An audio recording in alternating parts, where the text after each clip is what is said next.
All right. Um, We're recording on mine as well. all right. Mick, start talking. Oh, well, this is quite an unexpected situation. Welcome, everybody, to the unexpected podcast. We're here, just like we've always been. We've never really truly left, and well, maybe some of us did, maybe some of us didn't. So we're Mick's back. just been waiting Uh, by his mic for months, waiting for us to have a spot for him. so True. today, what we're going to be talking about today is quite a different episode than usually. As in, like they're usually different anyway. So today we're talking about the six new scenarios that have been introduced in the Match Play guide. And out of all of us, I believe pretty much all of us have played all of them except one. So yeah, we're gonna cover those. But first, we have to talk about something that happened recently on Spotify, apparently. And Spotify is big news because there's like Taylor Swift, there's unexpected podcasts, there's all sorts of things like that happened there. Yeah, the rankings, I mean, we're definitely up there in terms of viewership on Spotify. But yeah, last I I don't think remember we actually what just period. passed Joe Rogan, if I'm not mistaken. So we're doing Yeah. pretty well. Oh, so Joe Yeah. who? Yeah, nobody listens to him anymore. Fair enough. We went through a streak where I think we posted like an episode like 2 weeks from each other, and now it's been a full month since we've had an episode. And last month, our guest to the episode was none other than Trey Haupt. And I guess Trey is very, very popular because on the Spotify, which admittedly I didn't even know that we were on Spotify, despite the fact that I upload these episodes. Um, we have 69 on the dot comments on the Spotify, and no fewer than all of them reference or are celebrating the fact that Trey was on the episode. Um, they're quite entertaining too. So So let's hear it for our new permanent host, Trey, who will be replacing Evan Iverson on an unexpected podcast.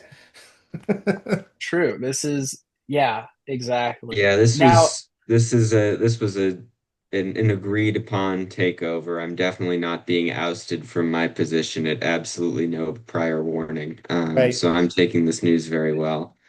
Um, couple but of just yeah, notable highlights. Trey might genuinely be the biggest goat of all time. Um, mhm. what else? What else? What else? Trey, how did I not know about him? He's amazing. Put him back or I'll die. That's a great one. Um, if if Trey doesn't come back, I'm gonna sue. So we've got a lot of great diversity of Oh, great. Now, comments, but now we got to hire a lawyer. Yeah, I was about where to are we say, gonna do we find need one of like those? We insurance got or to find one of something? Like, those. Yeah. All right. Well, Trey, at some point we're gonna have to have you back. It's not we haven't not invited you because, we don't like you. We just don't actually record episodes Now, I'm now just that on we know any you're of I'm these popular, we're episodes. gonna enjoying invite. Yeah, now that we know you're popular, I Trey, we're gonna invite you every time. I'm Why didn't you enjoying tell us you were the popular? different possibilities of what this could be. Because it's either like a couple of people who made a ton of accounts and are all commenting this under separate accounts under the Spotify, or it's a bunch of people that he got maybe from his high school or something to comment. Um, Or in fourth, which Or it could just case be Trey commenting everything by himself. it could be him. or fourth option. However, Fourth option, Trey is a Russian plant, and these are a whole bunch of Russian bots that are doing Oh, this. man, I didn't think about that. That's a great, but definitely possibility. I do love the idea of a bunch of high schoolers thinking that we're some sort of like high scale podcast that like hosts Whoa, people whoa, and whoa, whoa, that whoa. this is like a big We deal are. for him to be. Oh, This is a sorry. big deal.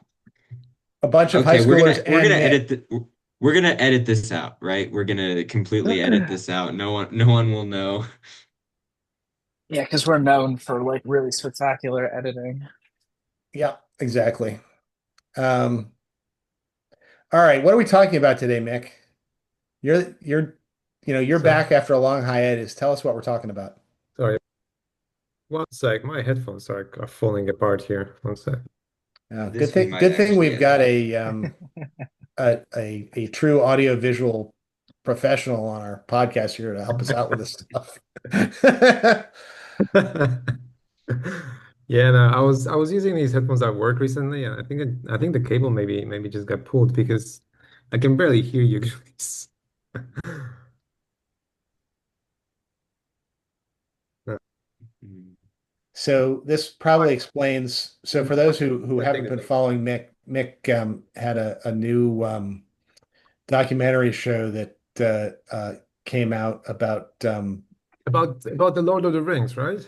no, about the legacy of Cleopatra, which is, and you can tell Mick was involved in the production, first of all, because it's absolutely stunning and beautiful, and Oh, second thank of you. all, because there's a point um, in the middle of the show where the archaeologist is being interviewed. The person who's interviewing her goes, "Wait a minute, I can't actually hear your answers. Hang on." Well, no, we did have a sound operator for that one, so it came out okay. All right. Yeah, no, Uh, guys, watch it if you're interested. Anyway, so we're here to talk about the latest addition to the scenarios. So let's start. I've just got the guide open on the other screen. so these are the new six, not that because a bunch of the scenarios have changed kind of a bit of the old six. Yeah, but You want to talk about the new six? yeah, we're not really gonna talk about the changes. Like the changes throughout have been like change a few victory points, adjustments, or like change maybe from 50% to 25% endings. But like they're not that major. Um, so the first one on in the guide here is scenario number 9, stake a claim. So I'm just gonna put up. Okay. So this one is 12-inch deployment for both players. There are 5 objective markers being put into center and then 4 sort of around it, 12-inch from that. And in this scenario, you have to establish defenses. So basically, what happens is that at the end of each end phase of each turn, each player will score fortification points for the objective markers that they have more models within 3 inches of at the end of that turn. So if let's say if I have a model you don't, then I'm gonna score 2 points. If we both have models but I have more, I'm gonna score 1 point. So this is one of those where, unlike many other games, where let's say in domination or something like that, where you're able to hold back and then go and grab your objectives later, in this one it becomes cumulative. So you want to be able to keep objectives throughout every turn throughout the game. And essentially, similarly to domination or other scenarios, you basically score. Um, you add up all of your fortification points at the end of the game. And then if you scored more of them, you get 4 VPs. If you scored double, you get 8 VPs. If you scored triple, you get 12 VPs. And then there's the usual general break and yeah, the general and break give you six VPs each. So that's sorry, three VPs each. So that adds to 18.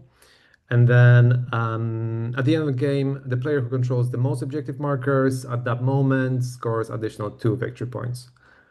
Um, so yeah, so this is basically, as I was saying earlier, you're trying to grab them as soon as possible and then keep hold of them and hopefully win. So what's your guys' experiences in this sort of scenario, and like what sort of tricks have you seen? What sort of tricks have you done yourself? What have you come up with, or issues that you faced throughout? Have you played this, Um, Evan? I actually have. This is one of the few new scenarios that I have played. I've been relatively inactive the past couple of months, but I definitely have experience with this one. And from what I've seen of it, it does some pretty cool things, and it does some things that I don't think are great. One of the things that it helps a lot with is that shooting armies aren't very good in this particular scenario because, you're going to stand back on your one objective. The opponent's is going to march forward and then grab all three and then start racking up points that way. And you'll find that if you get an early lead on points, the points tend to snowball a lot. Hmm. In the sense, like, usually if you get into a position where you have the objectives, you can at least keep some guys on the objectives and then reduce the number of points your opponents get, even if they get a lead later in the game. Um, and that makes it very difficult for shooting armies to come back. Um, the main thing that I'm not super a fan of, is that this scenario is pretty rewarding to hordes, especially hordes that move fast. And that was made very apparent because I was playing Assault on Lothlorien, in the game I was playing. So my bats flew onto the objectives turn one. They grabbed a bunch of points turn one as my opponent was marching up and I was marching up. Turn two, we met in the middle. And then I basically outnumbered on the objective, sent my bats and my wargs and stuff to the back objective to try and contest that. And the game basically snowballed out of control at that point. Um, so it's definitely a scenario that favors very mobile hordes. I haven't tested this obviously, but I'm sure Ugluk Scouts does ridiculously well in this as well.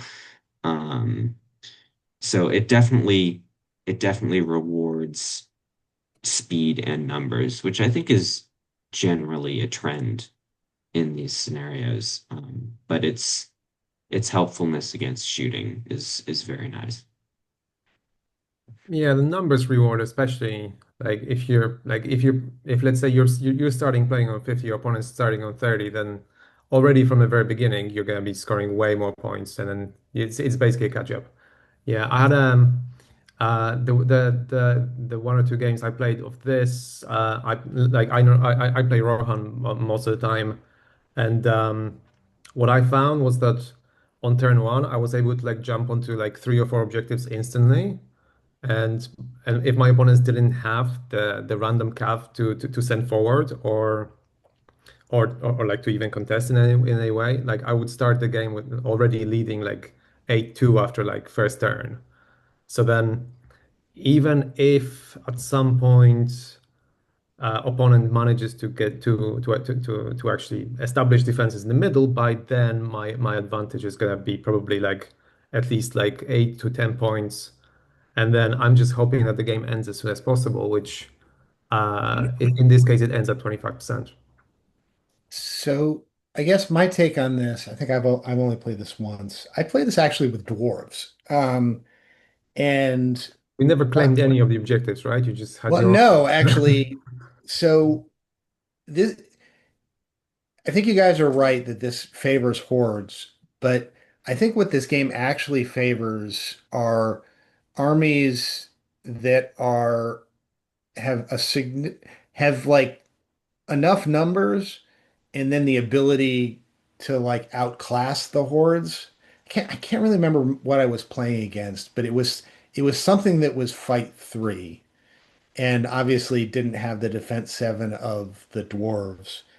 And I think what I did is I called a march on the first turn, so I got up, basically within charge range of two of those objectives.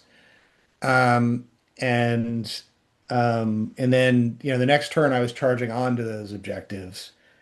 And I had guys going after the third center objective who got there like a turn after. But, I basically the fight started in the middle, and I just because I had dwarves and he had something that was, fight three crap.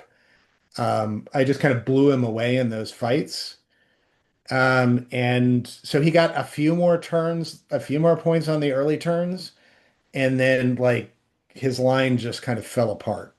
Mhm. And so it's kind of an interesting game where I think this actually favors the guy who has an army that is just basically has the edge in fighting, but but maybe a few fewer models uh to fight.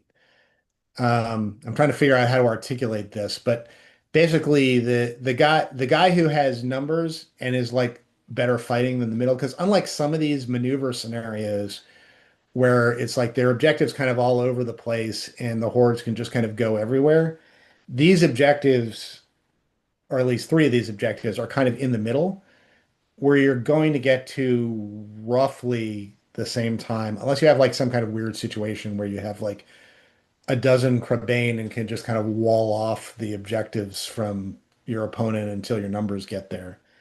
Um, uh, because it basically it forces a fight in the middle, and if you've got kind of more numbers, but you've got kind of lighter troops that are kind of going to go into the middle and die, and you can actually break, that's going to be somewhat of a problem. But so that's I guess why I think it's kind of a more interesting scenario, and I'm not quite sure hordes are always going to be the answer for it, which doesn't mean that like something like Uglook Scouts that both is both has numbers and fight for and is fast isn't going to have kind of a huge advantage in this scenario. But it's something like like a horde of goblins or a horde of wild men aren't necessarily going to be the answer for this. No, that's fair I enough. That's mean, fine. Yeah. I think ignoring the horde of wildmen because that horde of wildmen usually comes with about eight or more Crebain, which is more of a problem. Um, I think I think you're right about staying power. It's also a scenario that's very rewarding to armies that can split up effectively, which I think is why generally hordes work at this better because hordes can split up fine usually, right? Because they have enough models to allocate to different areas of the board. Um, if you say have like, this crazy dominant hero that you can send to one place and then you can divert the rest of your army to another place and do fine over there, then that can work out. If you have a very maneuverable army that can, move from objective to objective and still make it so that you've got a good number of objectives each time, and be able to rack up points that way. I think the main difference between this scenario and the other scenarios, and the other specifically domination-esque scenarios, which this scenario is in the pool of, um, is that you can't do the classic smaller army domination trick where you basically get near three-ish objectives that are sort of hunkered in terrain, and then you just camp in that terrain, send some guys around the back, and then basically rely on breaking your opponent and grabbing up all the objectives at the end of the game. Because if your strategy relies on grabbing all of the objectives at the end of the game, it's not going to work because the start objectives at the start and objectives at the end are of equal weight. Um, so it's definitely interesting because it changes that whole strategy. Um, but generally, I think if this were a veto system and I were taking the smaller army, I may well veto this scenario, for that reason. So we'll talk about vetoes in a second because I think that that's an interesting, take on this and like kind of what else is in this pool. But I guess one question I wanted to ask Mick when you were playing, or came to me kind of after you did your description, when you were playing cavalry in this, Hmm. it struck me that there's kind of an interesting scenario if you have it all, or an interesting strategy if you have an all cavalry army and you're fighting like a 6-inch move infantry army, which is you put like a war band, you have your one guy that stays back and secures the rear objective, and then you kind of put a war band or guys relatively near the other three, and you have enough move basically to kind of get on all three on the first turn and take them uncontested Hmm. because the other guy's just going to go six. So that gives you how many points in the bank here? I mean, you're able to go 8-2 on turn one. Right, A2 on turn one. And then if the other guy hasn't called a march, and the rationale may shift if he's called a march somewhere and he's within like 3 inches of one of these objectives. If you call a move on the next turn, and just kind of go past the objectives and into his face. Um, I guess you could score another eight to their two, and then get yourself to 25% end game. well, I mean, yeah, I mean, it kind of depends like how Yeah, many numbers you have, but I mean, I no, for think sure. that is kind of a strategy to at least, call a move, go into his face, and maybe you lose a couple guys that way, but is it worth losing a couple guys that way just to make the fight happen 6 inches from those central objectives instead of on those central objectives? Yeah, no, Um, that's fair. But also, when I find if let's say if my opponent were to do a march on turn one in order to try to come as close as possible to the objectives, is still to be able to contest, then they're gonna have to be spending might probably in multiple places to be able to even contest in the first mhm. place. And then you also run into this situation where um, like sometimes I might just have, let's say, a couple of models within the objective. My opponent has like one or two, or like even with marches. So then even if they were to then start moving first or be calling correct moves, then I get to countercharge, or I can basically decide where I'm charging, how I'm moving. So that's actually quite advantageous for cavalry lists. And yeah, this whole thing of like, yeah, you could actually just like send someone forwards, as you say, to block things, to score more points. And you could be like, there's another thing where you score only one if you have more models than your opponent, and you score two if your opponent doesn't have any.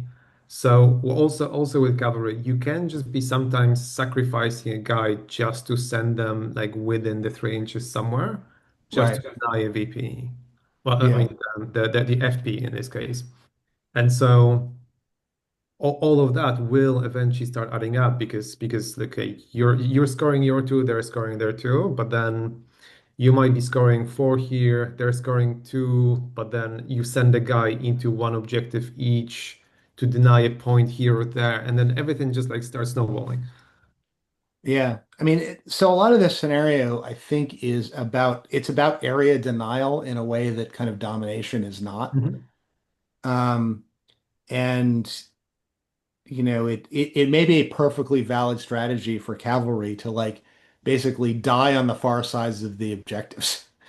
Um, and I mean, especially since, this game ends reliably at quartering. Yeah, although Um, if people are shielding, then they can deny you that end. So right, but if they're shielding, they're not pushing past your yeah, wall that's of true. guys, That's right? true. Yeah. So Yeah. um, yeah, no, it. I don't know. I think this poses some interesting strategic choices that a bunch of the other scenarios don't. I mean, another scenario, I guess, or another potential strategy with cavalry armies is just call the march on the first turn, go past those objectives, and then you've got your cavalry wall. Um, Yeah, and the next turn you get charged, you die. well, yeah, well, I mean, 50-50, right? Because you're going to be Yeah. calling a move, but No, even no, if, of course. Next, even if you get charged, not yeah, all of your you guys are die going to you die. die so quickly that you get 25%ed and win the game. Yes. There you go. Yeah. Yeah, no, but also like I just generally really find this domination and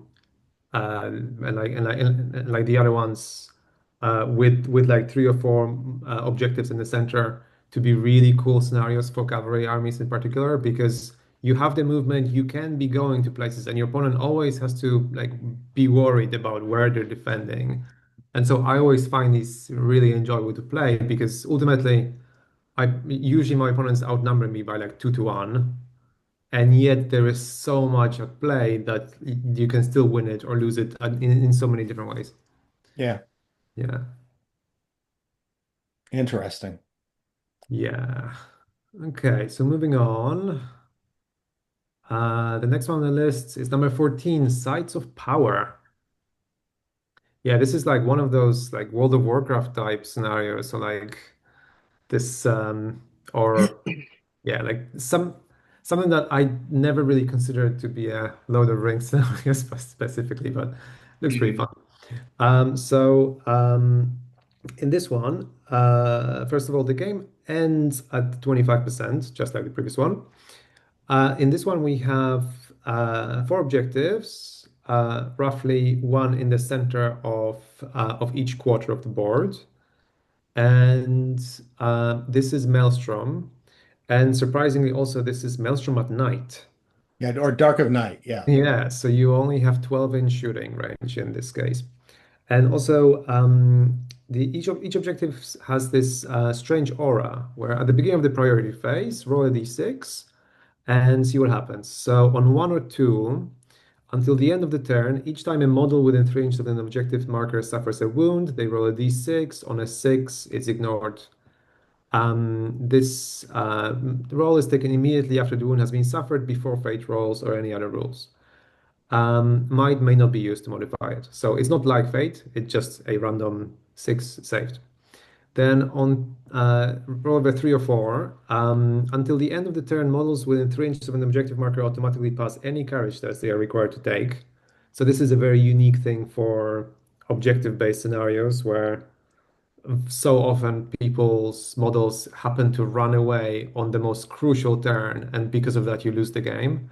Here, they might just stay around thanks to this random roll. And on 4 to 6, until the end of the turn, models within 3 inches of an objective marker may reroll any two wound rolls of a 1 when making strikes.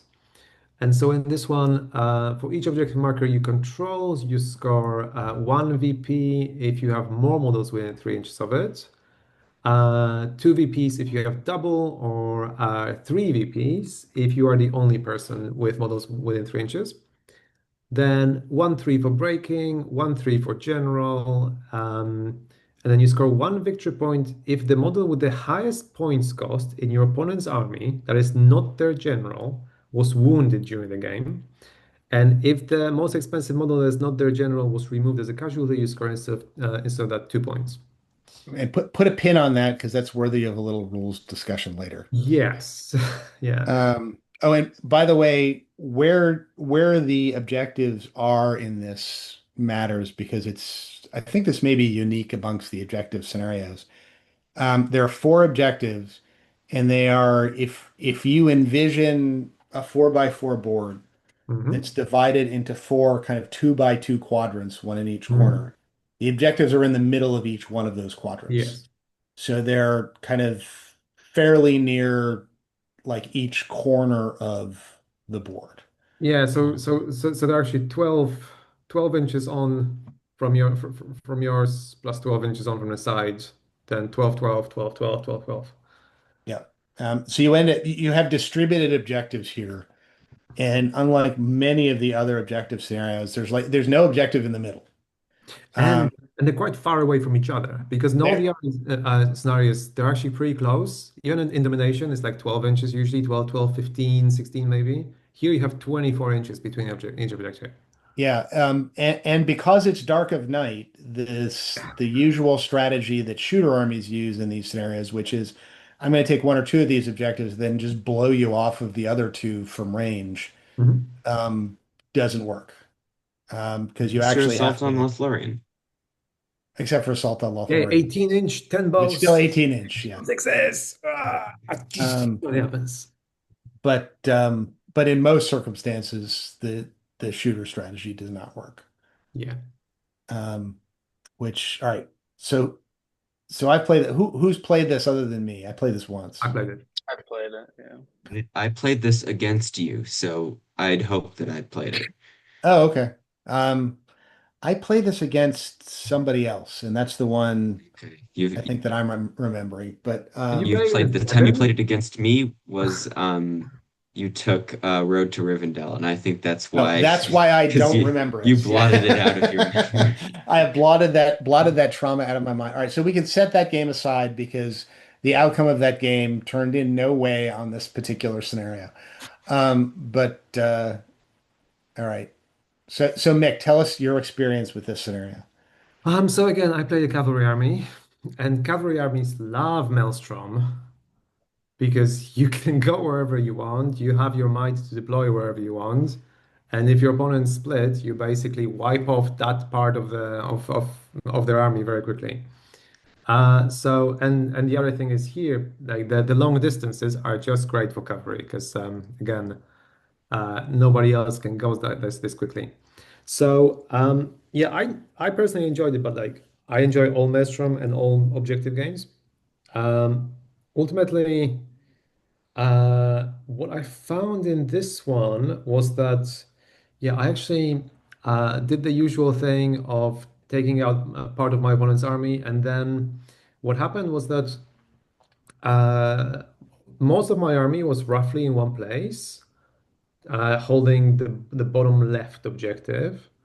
And then my opponent's most of his army was coming from the top. And whilst I was breaking up his one third or so, he started controlling the top two objectives, and then he took the third one. So at some point there was a situation where he had all three, I had one, but he was close to breaking. I barely lost anything. And then you run into this situation where, again, just like in the other scenarios, where you might just end the game before you control enough objectives. So that then becomes trying to figure out how do I actually do this without killing too much, without like finding myself in these fights where I don't want to fight, especially since with Cav you can't shield almost ever. Um, so yeah, I found it really interesting because the objectives are so far away from each other. So like you're forced to actually move in so many places. And normally on Maelstrom, I find like a lot of people try to, as much as possible, bring their army in one place in order to help themselves because it's so easy to just take out a warband and have a massive advantage. But in this, if you bring your whole army in one place, then you only have one objective, and then it takes forever to get the other ones. So it's like there's way more to think about, I think. Yeah, that's kind of my take on it too.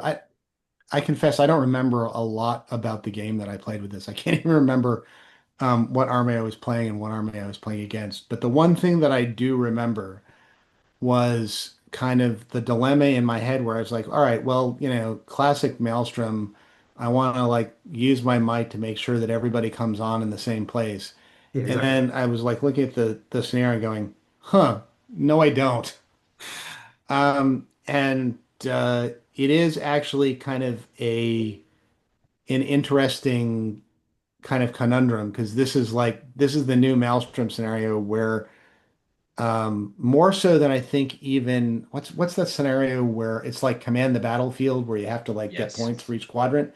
Hmm. Um, at least in that one, it's viable to like come on in one place and then kind of split up to kind of like just get over the line into the other Yeah, adjacent two because like you quadrants can and win. actually hold two quadrants in like at the same time, whilst here Right. your army cannot do that.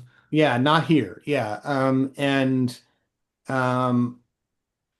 I almost wonder, particularly by the way, if you're kind of going first, whether the strategy here isn't just to like split up in as many different places as possible, and then see where your opponent kind of comes on, and then if a quarter of your army kind of dies tying up his army for a couple turns, and you're able to grab the other three objectives, then so be it. Um, but I haven't played this enough to know. Alisher, what was your experience doing this? Um, I don't, it's kind of a chaotic scenario just because of all of the aforementioned like details. I know I've played it multiple times and I've played it against different things and with different things. Um, yeah, I don't know. Well, I think the way I've played it, because I've played it with Defenders of Helm's Deep that I was playing against Ugluk Scouts, and I played it against Ents with Hobbits, I want to say was how that was structured. So, um, That sounds like an interesting dilemma. How'd the Ents versus Hobbits go? it's a Was good that your tournament, question. wasn't it? It was, yeah. I mean, it was one of those things where like it's hard for either side to really like become willing to commit. I want to say the game went to time, which is pretty rare, but it's just like that variant didn't have Bilbo in it. So outside of Gandalf, who is very like hurl pro susceptible, it's not really a lot immediately that I have that I'm going to just casually throw into the trees, except for shooting. A lot of the time, I mean, they can kill, especially with bludgeoned. I mean, because I don't have spears, I can't really get the dice quantity in the fights to reliably be able to like stop or slow down the trees. So a lot of that is just kind of skirmishing around and shooting and kind of using Gandalf to like defend either side that they might try to go for. Because at that point, um, just trying to think how that works. You can wound the most expensive model on the board pretty easily with shooting, blasts, things like that. You can control two of them pretty easily. And then I think you kind of just wait for an you either like try to break them with shooting, which I mean, enough Hobbit bows will do that. Especially if they're getting Or, +1 to wound. yeah, true. And then you kind of just play a very, very gamey game all the way around. It's an interesting descriptor. Yeah, A it's gamey game. definitely definitely, yeah, an interesting one for sure. Do you want to tell the story of our Road to Rivendell debacle on this ever? Do you think it's relevant at all? I think there's some relevance to it, though it wasn't either of our finest hours. If I remember correctly, we were both under the impression that Road to Rivendell had the same rule as the Fellowship, where they wouldn't break unless Frodo was killed, which is not the case. And I believe we never rolled for the objectives ever, Right. the Yep. random roll.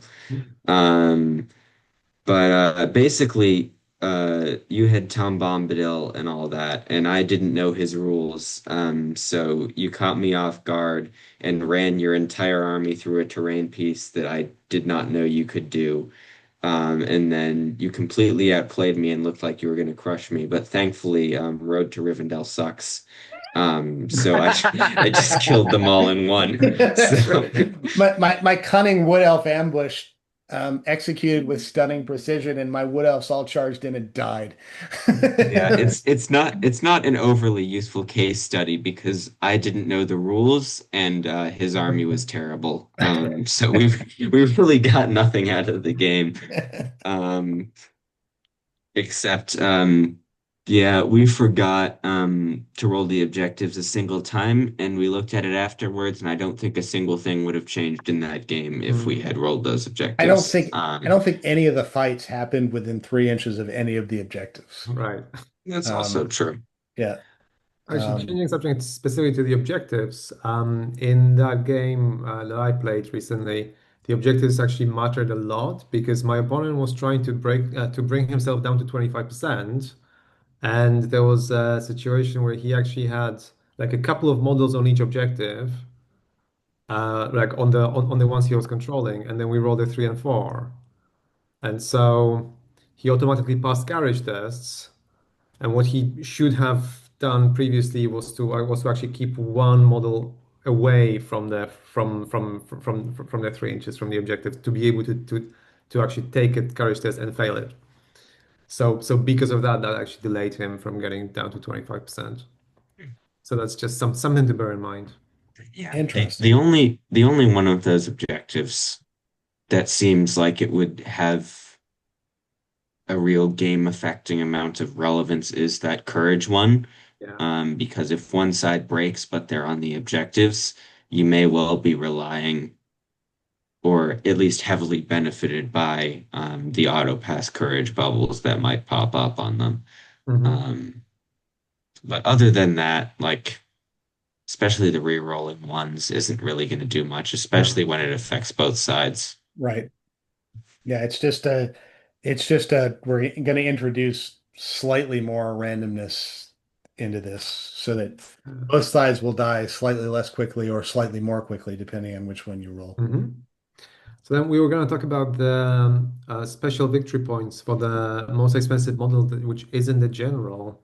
Right. And the issue that this raises when the most expensive model that isn't a general, also isn't a model, and is several Is it models Eladan or together. Elro here? Is it Yeah, Signal Tower? Both of them? well, yeah, that's right. Or like the King's Champion that Okay. came up in a game.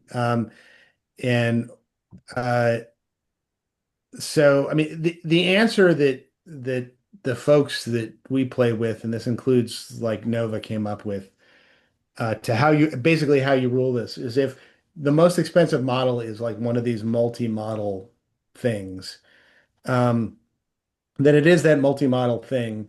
And to get the point to wound, you can wound any of them, but to get the points to kill, you have to kill all of them. Okay. Um, Fair enough. which seems to be the most con it seems to be the interpretation that is most consistent with the rules as It- written. There's no There, FAQ on that. there's not really any other way to rule it. Because either, I mean, I guess you could say the person who's using the model chooses, but that feels kind of weird as well. Because they could, like, if it was a King's Champion, they could just choose a Herald and then have the Herald sit at the back of the board the entire game.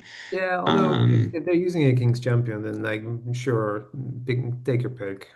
I don't know. Like I don't think it's that big of a like massive advantage to someone to have the King's Champion. So Yeah. I would just let them have the pick. Well, I mean, yeah, but Like it's not that's some sort of like broken thing at the I end of the mean, day. you can do it that way. I mean, other people have advocated if you kill, any of these multi-unit models, and that should count as a kill. But um, I don't know. I don't think that's consistent with that's, the well, wording or then if intent. you take But Sharky and Worm, then you just kill Worm. And you well, kill this effectively 5 point model, and then you get all the points. yeah, there are other weird situations like Farmer Maggot and his dogs. You kill one dog, and you Those poor dogs. yeah. Uh, so anyway, I mean, folks in TOs can do what they want. Mhm. The the the the ruling in kind of this corner of the United Mm. States seems to be wound any of them, get the point, kill all of them, get the Though, point. though that's actually interesting. Are the dogs warrior models, or are they independent heroes that I think they are what are now. they? If they're I think it is now warriors, one then model. Let me see. Let me look this up because I Yeah. want to say that was the the it says model that triggered the debate, at least over here at one point. it says most expensive model, right? So I guess it wouldn't matter Yeah, if they're I heroes or think warriors. there somewhere in one of these scenarios. I'm not sure if this. I think there's also one for like second most expensive model or something like that that you get points for, and um, that may have been it too. But let me see how the let me see how the Which I'm looking through this Sharky? mass. Oh, wait a Well, minute. no. Looking at the wrong book here because Yeah, I no. think Which Farmer book Maggot was in the original one, wasn't he? He was in Yes. was Arms it? Yeah, Lost. Okay. he was in the movies. Yeah, Remember that's right. his Right, scythe right. He was and only his famous. scythe? Of course. Farmer. Farmer Maggot. Yeah. Yeah, yeah. Farmer Maggot is 50 points. So you get him and Gripfang and Wolf. Yeah, unit type infantry warrior. Yeah. Is its most expensive model though, right? It's not just Yes, hero. yes. Okay, so that doesn't matter. No. Yeah, okay. But the point is, what's the model when you have like Yeah, four fair. models that you buy all at once for 1 point cost. Yeah. That's fair. So so that's the thing. All right. Cool. Moving on. The next one we have is Treasure Hoard. Well, actually, before we move on, Yeah. we want to tell me what makes sense here, because one thing that's worth talking about is these scenarios in the context of the veto system and kind of where they appear. Oh Maybe yeah. that's something we talk about at the end. Um, Yeah. I mean, I briefly mentioned a thing about that during yeah, Stake a Claim. So we can either loop back to some of those or we can just Now, Yeah, you no. know, So that like, so entire like, thing at the end. so like Vito, if let's say if that specific pool was chosen, and then you get to pick ones you don't want to play. yeah, so like Sites of Power shows up in the Maelstrom battle scenarios pool. Hmm. So the other ones you get are Hold Ground, which is like you all come on in one place and then you run in the middle. Hmm. Heirlooms of Ages Past, which is maybe you want to come on in one place and maybe you don't because you want to like search a bunch of things that are all kind of near the middle. Yeah, And then Command the Battlefield, which is the one where you like you're trying to command quarters. And I it's guess pretty the much coming in one place. yeah, so the question would be, under what circumstances do you want to veto sites of power? Um, I mean, the obvious one is this is the only one that has like Dark of Night. So I think, if you're fighting a heavy shooting army, in particular like a heavy throwing spear army, this is the one you want to veto. Hmm. Um, I'm trying to think of what other circumstances you would want to like keep this or throw it aside. I mean, you want to veto it if your army is just isn't capable of splitting that well. Yeah, I think that's Yeah, I mean, so the interesting thing about this is that in sort of army demographics wise, this scenario favors very similar armies to command the battlefield, with the exception of having that 12-inch Dark of Night rule. Um, so I guess the question is, if you're put in a situation like that, trying to figure out which one of these, whether it be command the battlefield or sites of power, you want to veto, is the big question. Um, and I guess you might prefer vetoing sites of power, but I think it depends largely on the matchup. Mm. so. So I guess before we go on, let's go back and talk about stake a claim in the context of veto in pool one, Yeah. which is the hold objective scenario. So it's in with domination, capture and control, which is the four objectives around a center, and you take them and you keep them. Breakthrough, which is like getting through to the big objective on the far side, and then you got stake a claim. Um, and I think stake a all right, so I guess my take on this would be stake a claim would be, this is kind of an interesting one. Stake a claim, I think, would be the one that you would want to veto, or at least it'd be one of the ones that you want to veto if you don't if you're afraid that you're going to like kind of lose the scrum um, in the middle. Hmm. Um, but tell me if I'm wrong about that, because capture and control is kind of one of those two. Um, yeah, capture and control is also kind of one of those. Breakthrough is the one that you want. If you got a bunch of mobility, breakthrough is the one that you want, and also probably for domination. But I think stake a claim is one that you want if you're kind of more of a here's my battle line, we're gonna slug it out type army. Yeah, in Stag, like you want to be more proactive than necessarily in the other ones. So if you're playing against someone who definitely has a more proactive army than you, then you probably don't want to play this scenario. Yeah. Like like if your whole strategy is I just want to sit back, shoot, and then do my objectives later, then you don't want to stake a claim. Yeah, I think that's right. All right. So moving on. What was next? Treasure Hoard?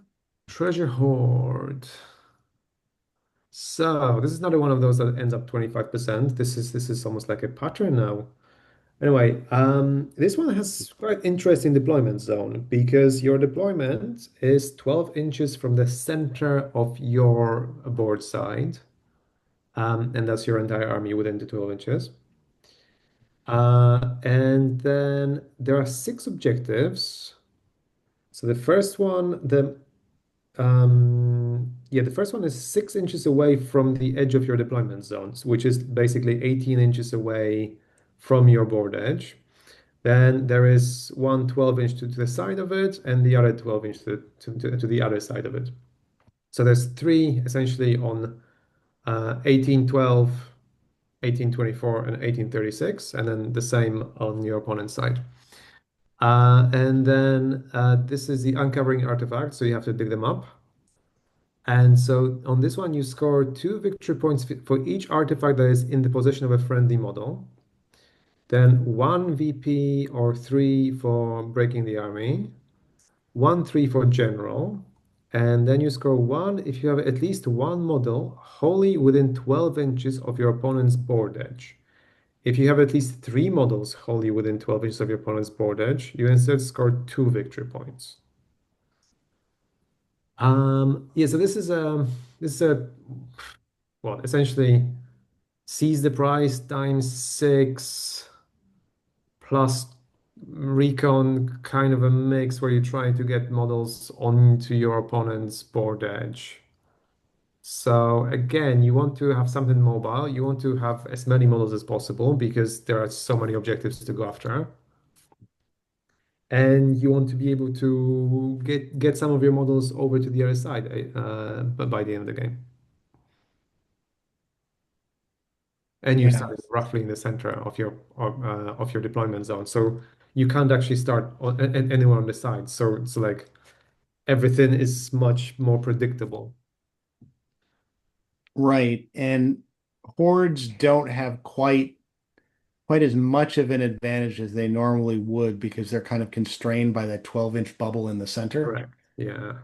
Um, whereas like cavalry and mobility armies have kind of I think, a significant advantage in this Hmm. because they can just cover so much more ground from that same restrained starting bubble. Yeah, Yeah, Um, like there's two things you want in this, and they're mobility and magic, specifically compel. Because compel does two things. One, if you've got a mobile enough army, you can get into compel range of the opponent's prizes pretty early on. And then if they position their prize bearers badly, you can compel them forward and jump on them. Um, but you can also force models to drop prizes, if I remember correctly, that's right. with compel. I believe this is in the rules now. And that makes it really, really easy to grab up those objectives. Um, So magic and mobility are going to be extremely important in this game. Of course, being a horde doesn't hurt, um, but it's not the most important thing. yeah, so I'm looking up that compel rule. I know you used to be able to, well, anyway, keep talking. So I have nothing to add on this because I thought I had played this scenario and then I looked at it again and I was like, I realized I haven't. Has anybody played this thing yet? I don't think I have. I think it's the only one of the new ones that I haven't. I certainly haven't. Mick, are you our Yeah, savior, or have you not I'm played it trying to either? remember, but I don't think so. No. Considering the Well, veto is very popular in the US, that says a lot about how us Americans feel about this scenario. Right. Well, I mean, I think to a certain extent, a lot of these new scenarios are being vetoed just because people don't understand them yet. That is Um, fair. Yeah, I've hence told why we people shouldn't be as vetoing much. anything, and we should just allow them to play out. mhm. I yeah. too love playing Contest of Champions against a two model army with heroes. That's always fun. So, all right. So I'm reading the compel spell, and in addition to the movement, then it says they can make a target drop an object they're carrying as part of a scenario, but not war gear or put on the one ring if they carry it. There you So go. I assume you can make the move and then drop it. Is that right? Yeah, at any point. Yeah. Yeah. All right. So you can like make somebody move a model Yeah. towards you and then drop the ring, and then you can move Yeah. somebody up and then take the. Mhm. In this scenario, seize the prize, and is there another grabby scenario? Retrieval, maybe? So Retrieval, retrieval yeah. is less relevant for that, but especially in this scenario in Seize the Prize, compel is an extremely potent asset because it can be you can basically just go, hey, you know that objective that's yours, you Hand A it have to over. drop it, and Yeah. B, yeah, it's mine now. Yeah. Hmm. Um, let's see. I'm looking to see if it shows up in any other scenarios. It may just be those two. Yeah, I mean, like Because one. heirloom of, well, so that's interesting. Heirloom of, how does this work with heirlooms of power, by the way? You can't, Yeah, no, Because, I heirlooms don't are think. not possible to drop. um, well, so this is interesting. It's treated as a light object, which Yes. means you could drop Does it it. say you can't give it? You can't. What does the Yeah, thing that's what I'm say? looking for. Yeah, no, unwilling to give it up, a model carrying an heirloom may not drop it or pass it to another model. If it can't drop it, then yeah, Yeah, you okay. you cannot compel somebody to drop the heirloom. But I'm compelled, but I can't. But I'm compelled, but I can't. Yes. Yeah. Um, okay, so that's interesting. It looks like on quick glance that uncovering artifacts only show up in those two scenarios. Seize the Yeah. prize and treasure hoard. Yeah, that's right. Yeah, and they both happen And to be from the same pool, luckily. right, and I think also uncovering artifacts, like yeah, like in Caesar, you have to be Yeah. infantry to do it. So you can't like send cavalry up and use their expert rider to kind of reach down, pull the thing off the ground. Yeah. You got to dismount it, and then you got to dismount and then hand it to somebody else, which You also can't grab them with your birds, um, right.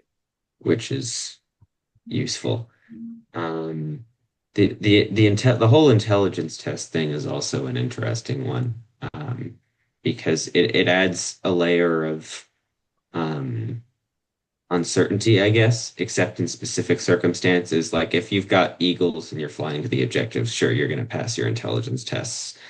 Um, but it does end up like with some interesting things where people are like maneuvering like their heroes or something like that to the more intelligent creatures to try and grab these objectives just to make sure they pick them up because it's really easy, especially if the opponent's army is very mobile, to just get on the objectives as quickly as possible, and contest them.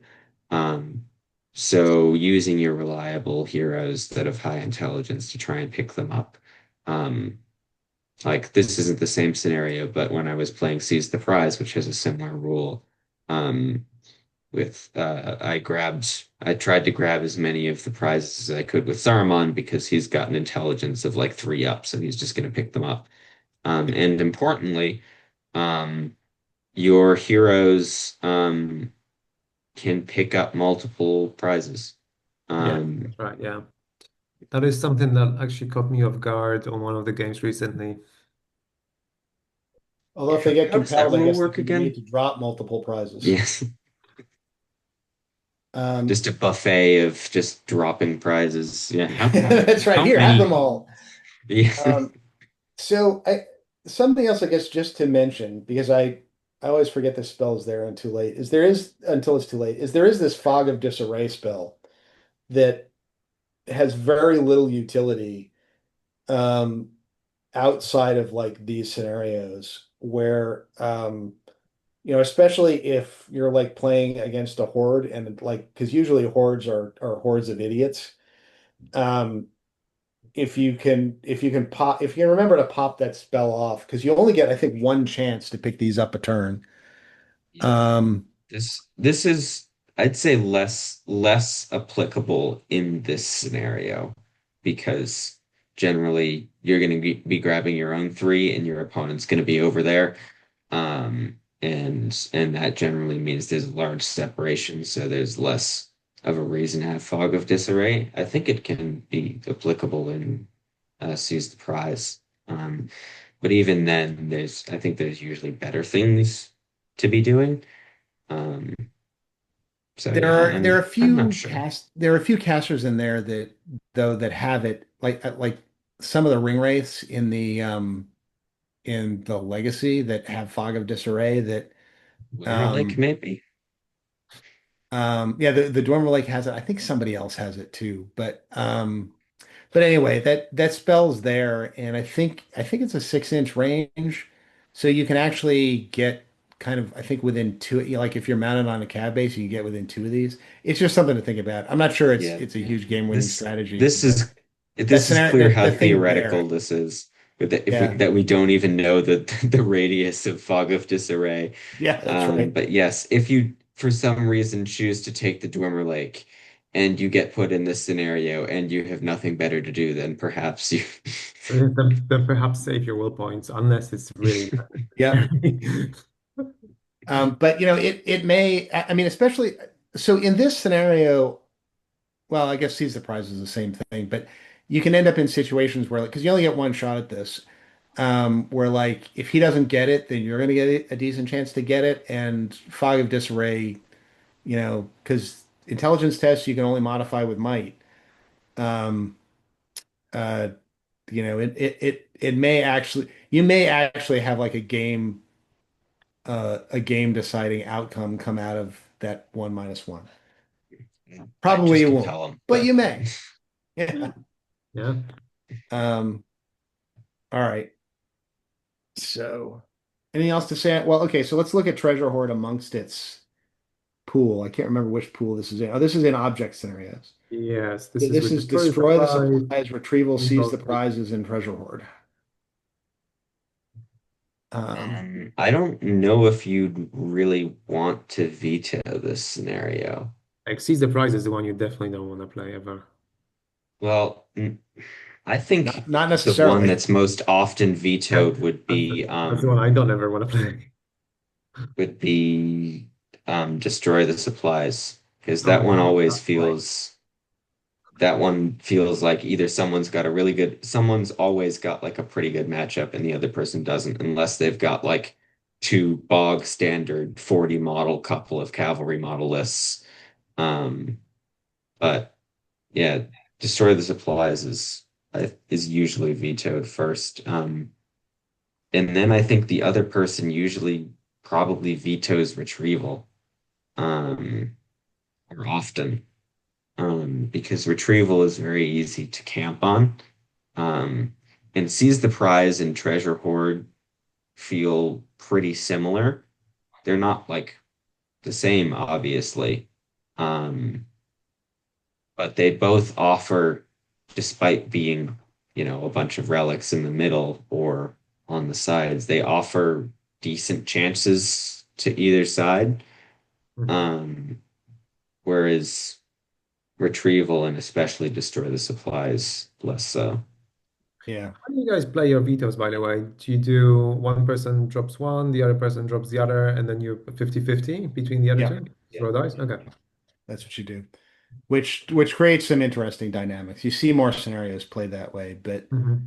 I mean, I think that breakdown is right. So destroy the supplies is like the reconnoiter of the object scenarios where usually one side or the other has a huge advantage in it. So it always one side or the other gets it. And retrieval is the one that the guy with like the guy with Aragorn on the horse usually wants to play Yeah, the because guy with Aragorn and Gandalf and like 22 Minas Tirith warriors would love to play that against 14 Crebain. Urbane, yeah, this is true. I Yeah, so that was a clear example of when retrieval should have been vetoed and was not. yeah. For those of you who watched or listened to our last podcast um, about Dad's Nova win. Yeah, I think both my opponent and I after that game were in full agreement that was kind of the dispositive mistake was not vetoing or was vetoing retrieval and Was not vetoing not retrieval. vetoing retrieval, yeah. Um, Instead of like seize the prizes or whatever. But all right, fair enough. Moving on Escort the to wounded. escort the wounded, which is another scenario I haven't played. So what's Yeah, this one? this is I 25% have. again. So this one, you set up your objectives the same way that you do for the series applies. So the areas within 12 inches, one sec. The objective markers in each player's deployment zone represent wounded allies they are attempting to get to safety. The wounded allies are treated as heavy objects. And if during the end phase of any turn, a friendly model is carrying a wounded ally and is wholly within a friendly sanctuary, more on that in a second, the wounded ally is removed from a battlefield and has been rescued. Models may never carry their opponent's wounded allies under any circumstances because they would have probably killed them if that was the case. The sanctuaries, basically within 12 inches of each corner, there are sanctuaries. So you have two, your opponent has two. And you're trying to bring these heavy objects to their sanctuaries in the opposing player's deployment zone. And here you score 2 VPs for each of your wounded allies that is being carried by a friendly model in your opponent's board half. Then for each wounded ally who has been rescued, so dropped at that sanctuary, you score 4 VPs. Then you score 1 VP and or 3 if your opponent's broken and you're not broken. Then 1-3 for general, and you score 2 victory points if your opponent has no banners at the end of the game. Oh yeah, so this is the one where before we started this call, this episode, Matt actually raised a interesting point about if you follow the rules to the letter, then you actually can't score certain VPs. Yeah, we've talked about this a couple times. This is the so the issue is the rules is written, heavy objects are dropped at the end of each turn.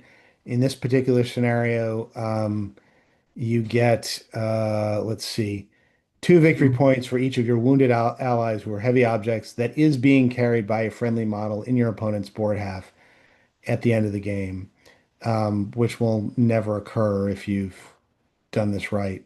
But yeah, this is, as I think we've mentioned, one of these things where kind of everybody knows what the intent is, which is that if they were being carried immediately before the end phase of the last turn of the end game, then you get these 2 points. Mhm. Uh, and that's how you do it. So, all right. So I haven't played these scenarios mostly because the armies I've been playing with, when this has come up as a possibility, like we're terrified of this scenario. But Alistair, you said you had. Did you play this with Yeah. hobbits by any chance? Yes. I've played this with hobbits and I've played it with dwarves. I essentially just play this scenario like it's destroy the supplies because it kind of works similarly.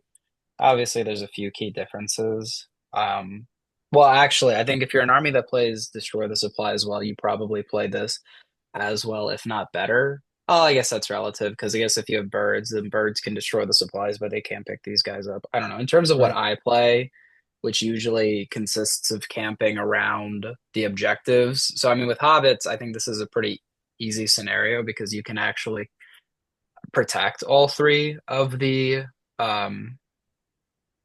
of the wounded, and then the remaining I mean the victory point conditions I think are generally, I mean, 12 points for the three wounded if you get them rescued, but then that leaves 8 points on the table for missed objectives. And hobbits are usually pretty good at making sure that you don't get any of the models rescued and just getting those 8 additional victory points.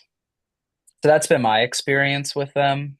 Hobbits are really, really good at doing that. And then playing with dwarves, I played against a breaking of the fellowship list with dwarves, and that was an interesting game. I think more so than anything, I benefited from just kind of getting to where I needed to be on the table. He had kind of camped around, moved up, but also like stopped after a while to really maximize on shooting, which was really the wrong decision. And then I was able to just kind of push through. And by the time the dwarves were broken, I just was in a better position to grab the wounded and get them to where they needed to be. So it's actually, I think of the new ones, I think this is probably my favorite. I like the balancing of it. It's also of the newly developed ones. I think it's more straightforward in terms of how it's played. The other ones are consider it very, very dynamic. This one's pretty straightforward, but I when I play it, I think of destroy the supplies personally, just because of how it's laid out, and then destroy the supplies. Sure, you just sit on the objective and then you destroy it here. You kind of have the added step of getting it to a corner, but I think all in all, it plays pretty similarly. Except this destroy the supplies does have banner points, right? Let's see. It does, yeah. Yeah, it does. So again, it's Does it just have the same very number or does it have more? That's what I can't remember because this has 2 points for 2 points if your opponent has no banners, but then because there's different versions of banner points. Yeah. yeah. Some have both. Let me go back to Destroy the supplies. It has that rule. Okay, so destroy the supplies this has has double a total banner of, points. yeah, Yeah. it's 4 points. So you get the 2 points if your opponent has none, and then you get 1 point if you have one banner, and if you have more, you get two. So So Yet instead of another reason to veto destroy the supplies. yeah, if you don't yeah, have destroy if the you don't have three supplies. banners. Yeah, seriously. Destroy the Um, supplies, you get 9 victory points for the objective, the primary objective. You get 12 for this one. Um, yeah, I don't know. It's a pretty straightforward. I don't know that there's a lot of commentary necessarily to have on it. It's a pretty straightforward scenario. I enjoy it. I can see why people wouldn't though. It yeah, sucks for cavalry armies because Cav Yeah. can't carry heavy objects, so you have to dismount two riders for each one of them. right. Or one if you I'm want to go very noticing slowly. Yeah, I'm if you want to noticing a really trend in your analyses, Mick. Do you happen to play a lot of cavalry armies? never, never. I don't know what cavalry is. Just out of curiosity, this is a complete tangent. You play a lot of Rohan armies, all-mounted Rohan armies. Have you played an all-mounted Rohan army against like Usurpers of Edoras or one of those like horde of wild men armies that just Yeah, has I have. tremendous numbers of guys that get +1 wound against you? Yeah. Yeah, I have I actually one of the very first games of this edition I ran into that. Um I thought I had the game won, and then suddenly most of my army just disintegrated. It was one of those of like Oops. I'm pretty sure it was hold ground. I was first in the center, and I decided to like set up this blockade. I was like, surely I'm gonna win this. This is looking easy. Like I'm getting my charges on.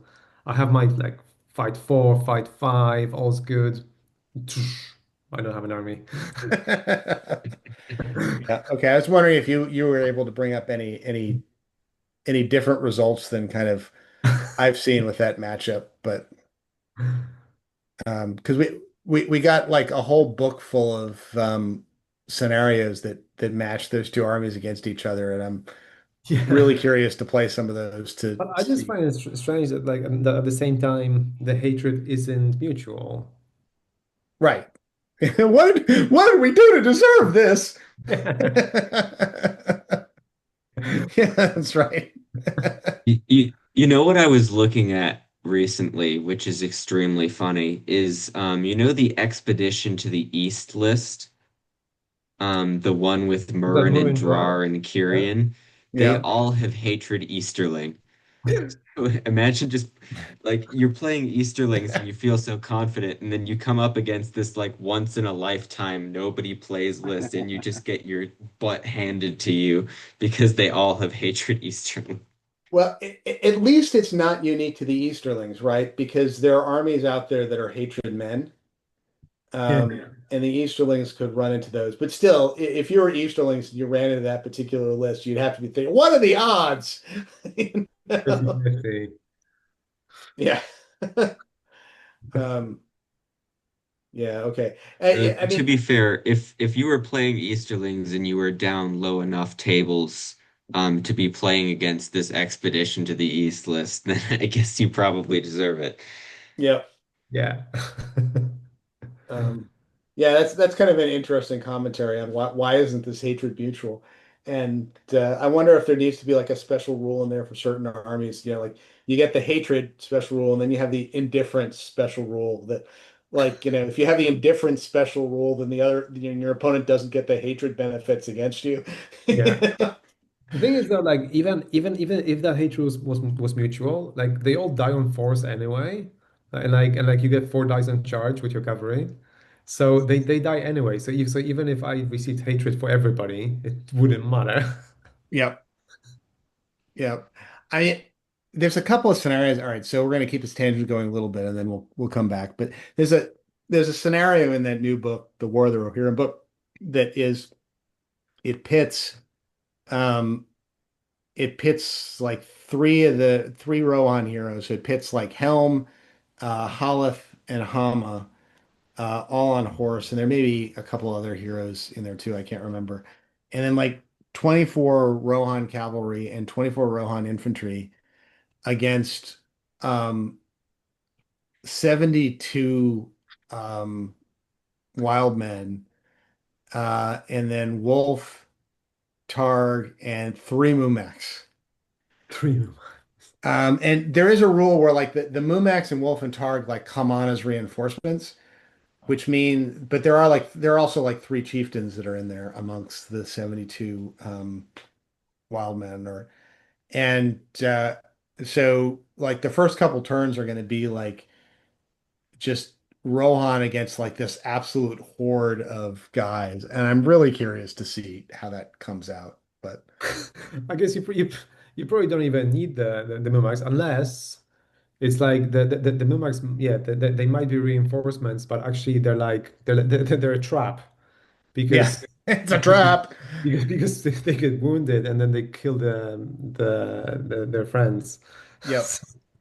I mean, one thing I guess I'm not clear about, and this may act to balance it, is one thing I've discovered with these new Rohan heroes is they can do a tremendous amount of damage. There are some kind of good mid-level heroes in there, and Helm can do a tremendous amount of damage. And Helm is ridiculous. yeah, He I think pretty notably, other than Aragorn, whose free might is often used for other circumstances, he's the only mounted hero with free heroic combats in the game, pretty much with like no restrictions, free heroic combats. Because obviously Bard's got some if you put right. his children into combat, which is an interesting thing to do. Um, I But mean, it but would Helm's also got require so you much to more take Bard killing in the first power. place. Yeah, Yeah. Helm's got so much more killing power than Yeah. Bard with And strength three 5 plus 1 fate, to wound. Yeah, three and fate three and a an armored horse, which and he can use the fate on the armored horse. on the So his armored horse horse. is really hard to kill. His only issue is that he's fight six. Like Yeah, he's other fight than six, that, but he's well, and he doesn't have resistant magic. but But but other that's than that, not he's going a to very matter good hero. against yeah, but that's not going to matter against a horde of wild men. Um, Yes. yeah, I just played a game of Lords of Battle with Helm where Helm killed 17 models during the course of that game. But yeah, all right. So anyway, to end this tangent, I'm really curious to see how that scenario kind of pans out, whether you can just kind of like send all your mounted heroes forward and just cut swaths through these wild men before the wild men just kind of outroll your cavalry and your infantry and decimate them. But we'll have to see how that comes out. We'll give that a try at some point.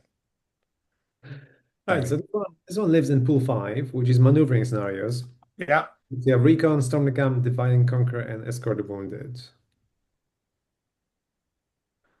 So Uh, personally, from an all cavalry army perspective, I'm not playing escort the wounded. I don't really mind the other three. so I gotta say, I have every time this has come up in the veto system, I have vetoed escort the wounded. Um, because I either had a slow army or I had a small army, and neither of those two struck me as the type of army that wanted to play this scenario. Hmm. I think this scenario probably more than any of the other new ones favors a horde. They can just send a bunch of guys forward, get all the wounded guys, tie up the enemy army, get some wounded guys, and throw them onto the other side. Unless your horde is like hobbits that move 4 inches, um, I think this is like an infantry horde's dream. But Mhm. tell me if I'm wrong. No, I agree. Yeah. Cool. Um, I Yeah. think it's kind of, I mean, maneuvering is, in my mind, has always been one of the more skewed pools to begin with. So I think most people have something they absolutely don't want to face or play in pool five. Because I mean, Reconnoiter is also historically that's been a very veto heavy scenario just because of how it plays on the table. Yeah, it's hard to say though. yep. Divide and conquer, is that one where you deploy on the sides? In the In corners. corners, Yeah, yeah. Yeah, that's a corner your army deployment one. splits. Yeah, I mean those are Yep. five like there are four very different and yet very skewed scenarios, each in their own right. Yeah, I mean the generally what happens is the person with less models or less maneuverability wants to play storm the camp. So the more maneuverable army vetoes storm the camp. Um, and I don't know how much this changes that. I think maybe you want to veto either this or reconnoiter if you're the smaller, less maneuverable army. Um, The smaller, but so having been the smaller, at least the smaller army in this scenario, you vetoed this before you veto Storm the Camp. Because Storm the Camp, at least in its current iteration, you no, can at I least. sorry, I must have made this point poorly. You want storm the camp if you're Oh, the okay. smaller, less maneuverable army. Yeah, yeah, yeah. I must have said that wrong, but because Or I heard generally it with wrong. storm the camp, you can castle, Yeah, um, and in the other scenarios, that's harder to do. yep. Hmm. Lead from the Cool. front. Lead from the front. So this is another 25% one. This is basically you deploy 12. There are three objectives, one in the center, then two on the sides, 12 inches away. And in this case, you have a time of heroes. So this is, I believe, the one where if your hero kills, well, if an enemy hero dies in combat with one of your heroes involved, then you gain a point of might back, correct? Yeah. Yep. Hmm. And then in this, you actually score victory points for each objective that has both friendly and enemy hero models within 3 inches of it. If you're the only person, sorry, but only if any of the friendly hero models is of a higher heroic tier than any of the enemy hero models. And then you score 4 victory points if you are the only person with hero models within 3 and your opponent doesn't have any. Then 1-3 for breaking, 1-3 for general, and 2 for your opponent having no banners at the end of the game. Yeah, this is basically a mini domination, but only heroes matter. Well, it's not really a mini domination because all these things are in the middle of the board. Yeah. Um, this is the all hero armies ideal scenario. To an extent. So I played this one at Nova. I played this one at Nova with my King Alessar, Aragorn, and Gandalf the White against the champions of It's Erebor. good. Yeah. Always forgetting And, Pippin, Matt. You're telling me Pippin didn't like carry you to victory? well, I see. Didn't you forget to dismount Pippin? yeah, at the end of the game I realized what I should have because I had two heroes and I got like two objectives and the other one just nobody was on because I just annihilated him. And I was like, I could have dropped off Pippin and had him run over there and gotten that third objective. But that didn't matter because I think what if it were possible, I would have ended the game with more might than I started with in this particular scenario. Just because of the dynamic of Aragorn and even Gandalf the White just carving through the all-hero dwarves. I mean, But Aragorn in general just destroys all hero armies. yeah, but this what makes this scenario so interesting. I mean, obviously, what makes this scenario so interesting is the fact that you can only like it seems like only your heroes matter. and your warriors are there just to like hold the flanks of your heroes. Because they can't get any of these objective points. And literally that's what I was using my warrior models for in this game was like just charge my warriors in just to tie up the guys that Aragorn and Gandalf weren't going to kill this turn. And then, you know, and that was all they were good for. And if they died, fine. If they won, fine. But who cares? It's literally all about the heroes and the damage that they can do. Um, but has anybody else played this besides me? Yeah. I think I Um, have for sure. yeah. I actually really like this scenario. Yeah, I like Um, this one. the one time I've played it, I was taking AOL, um, and it was a lot of fun, um, because it felt like, you're trying to like bait your opponent's heroes off of the objectives, get your heroes on the objectives.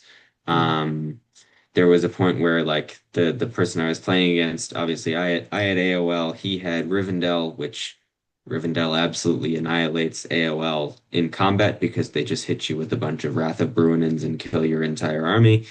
Um, so like positioning around that, I basically what ended up happening is I sat at the back and shot at him.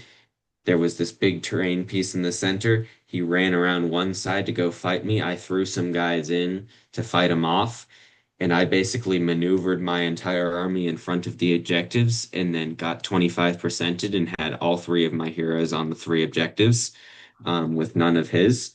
And there can be some really um, interesting situations that get brought up on just like figuring out where you want to put your heroes.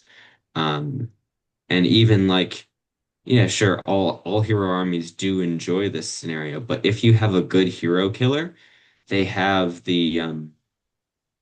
I forget what that rule is called, but the one where you get might points from killing heroes. So if you have Time a of good Heroes. hero, yeah, if you have a good killing hero, you can just snowball through a bunch of heroes. And then, so that really provides a good countermeasure, to those hero heavy armies. Of course, there are annoying situations, like some armies only have two heroes and they're like, what do I do? Um, Just Mount Pippin. but yeah, just take Pippin. Yeah. Um, but yeah, it feels really balanced. If you're a shooting army, you can shoot and then get on the objectives at the end, maneuver your heroes properly. Um, if you're a speedy army, you can basically push forward, try and wall off the objectives. Um, I like it. Yeah, it's a fun scenario. Um, and look, if you have no heroes, at least maybe you can have a banner. But this is kind of also one of the reasons I like this is it's kind of an anti-horde scenario that's lurking in the middle here. Um, because the horde armies tend to have, a bunch of like crappy leaders because that's not how they win the game. And that's not really who you want to be in this scenario when you're, you have a captain and 12 guys on the objective against, Aragorn. And Aragorn's still getting the points for that objective and you're not. But anyway. All right. So let's see, where does this show up? Yeah, it kind of sucks for We for should for probably talk Gandalf. about the last scenario too, because they're both in the same pool before talking about Oh Yeah, yeah, all right, sure. that's how fair. Yeah, pool let's do that. works. Convergence. I really like this scenario, All right. especially if you're playing cavalry army. Perhaps a more fulsome description Who there, would Nick. do that? So this one, you deploy it within 12 inches of corners. So you go first warband one corner, second warband second corner, third warband your first corner again, fourth warband your second corner, etc. This one is the only one from the new batch which ends after the army has been broken. You roll a dice on the one or two it ends. There are four objectives in this one. So they're set up in the same way as they are in Breakthrough or in Domination, except without the center one, or in Capture and Control. And then you score one victory point for each heirloom that is being held by a friendly model. So these are not actually just static objectives, these are heirlooms. So you score one victory points for each heirloom that is being held by a friendly model. For each heirloom that is being held by a friendly model within 6 inches of the center, you instead score three victory points. Then you score two victory points if you have more models within 6 inches of the center of the battlefield than your opponent does. And then you have 1-3 for break, 1-3 for general, and heirlooms of power. So once you pick them up, you cannot drop them or you cannot pass them to anybody. If you roll a one, they transfix you.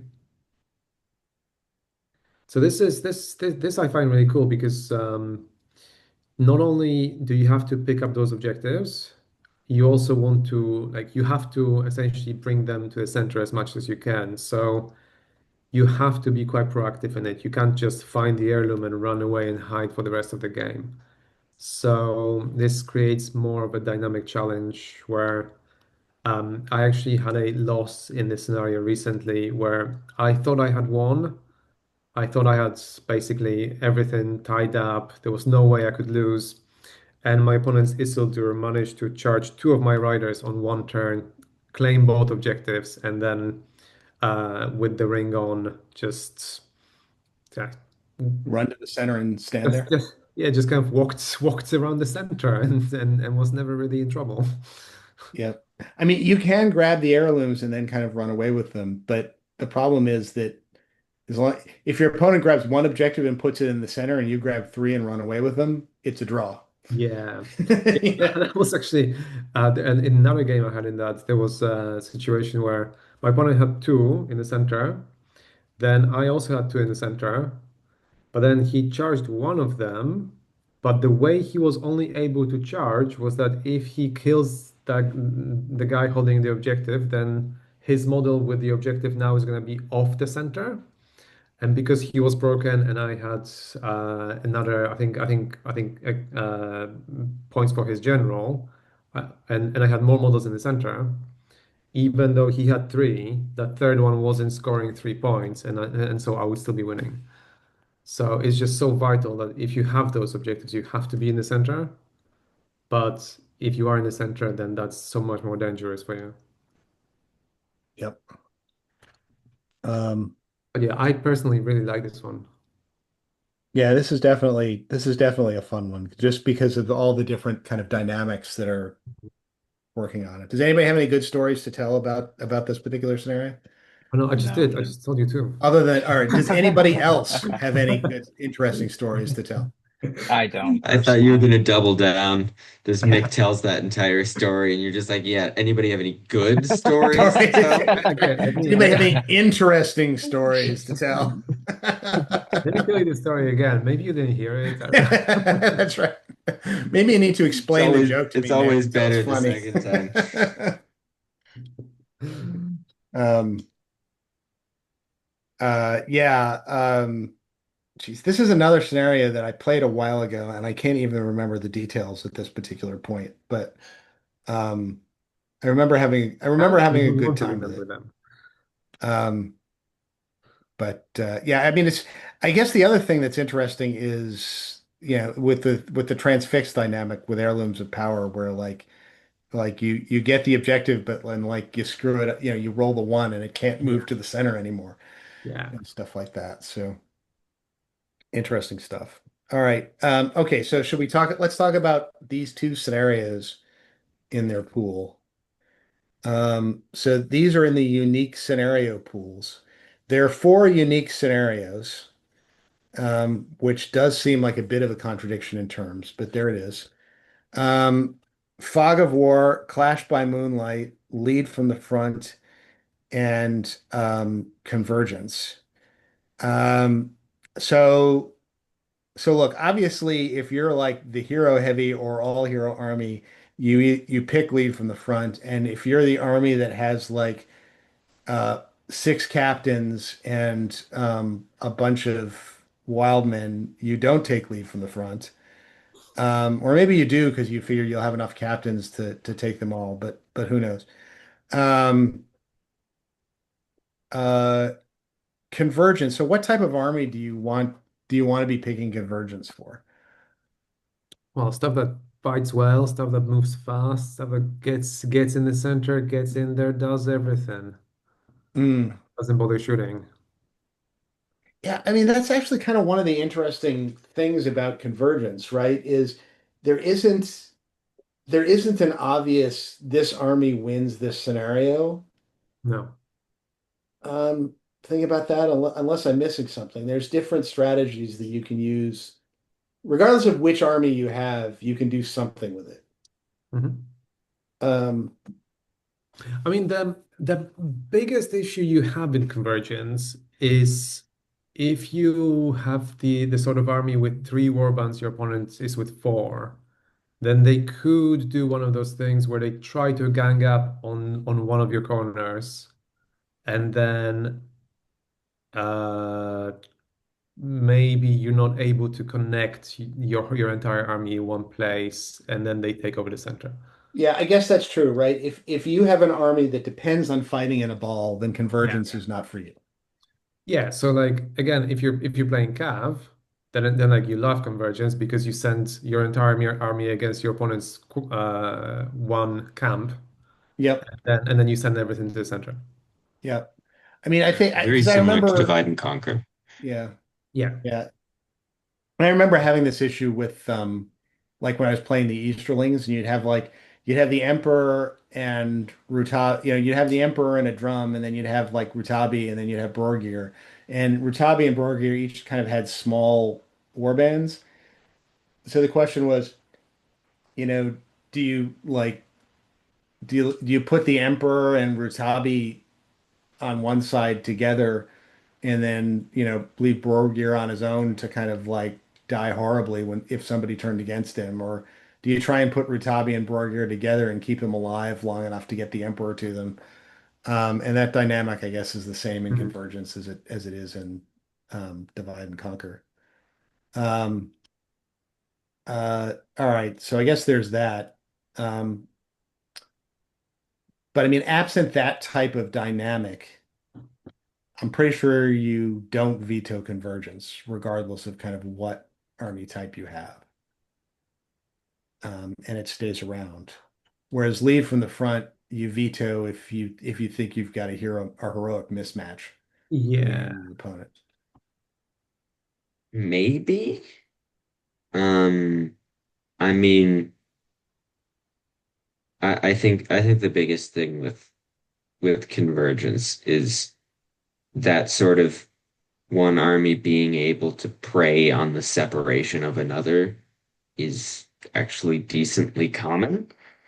Um, and in some situations it's all cav. In some situations, it's other extremely maneuverable armies like Ugluk scouts, for example. In other situations, it's a dragon that can breathe fire 50 times in a game because it just flies up to one half of the opponent's army and just starts breathing fire on top of it, um, which is what I did not in Convergence, but in Divide and Conquer one time, to But disastrous effects. but Um, are you going to veto convergence over, say, Clash by Moonlight if the other side has a dragon? Maybe, maybe not. They're both pretty horrible outcomes. For the person playing against the dragon. But then again, it is a dragon, and there are a lot of horrible outcomes if you Yes. play against a dragon. Yeah, the problem there, I think, is the Um, dragon and not the scenario. yes, And Clash by yeah, Moonlight against the dragon with the +1 to wounds. yeah. That's right. That's And you can't shoot truly the dragon outside hilarious. of 12 inches anyway. It it it definitely it's extremely fun to play against the dragon when they're wounding you on twos. Um, Yeah, that's right. Yeah, when Um, I took the dragon to a tournament, that was always the scenario that my opponents vetoed was whichever yep. one is the Dark of Moonlight.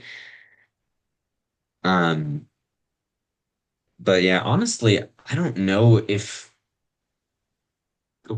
remind me of the other scenarios. So it's Clash by There's Moonlight. Clash by Moonlight, Fog Um, of War, Lead from the Front, and Fog Convergence. And is the fourth one. Yeah. yeah.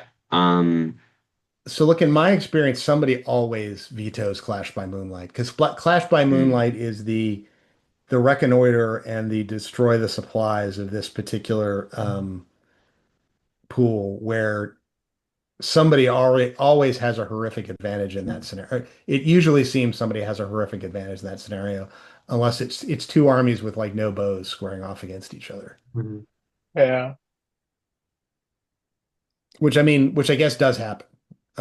But Clash by Yeah. Moonlight goes down first. yeah, my impression would be that somebody would also veto convergence. Um, I think that's decently probable to happen. Um, which I think does make this a very enjoyable pool just in general, because Fog of War is always fun. Um, and frankly, I think oh, I'm blanking on what the not convergence, but the scenario we Lead from the front. did before is called. Lead, Um, lead from the front. Lead from the front. I think Fog and Lead from the front are two very good scenarios. And frankly, the fact that potentially a lot more games will be played of them in the veto system than Convergence and Clash is fine. So I mean, I don't know. So there are certainly armies like Easterlings that are going to veto conversions, I think, unless they're playing against maybe a dragon.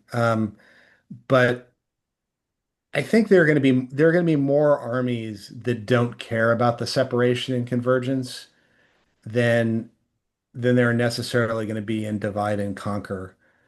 Um, just because of um, if because this isn't kind of an objective grabbing scenario in a way that like because divide and conquer is like it's a win the fight scenario. It's like because if you can destroy like a good chunk of somebody's army, you're probably going to have more figures and can then end up sitting on the objectives by the end of the game.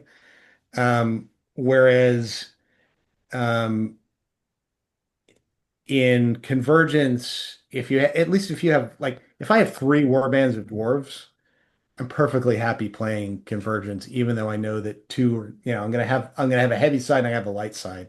Because that light side is still going to be a force in being that can go and at least challenge one of those objectives.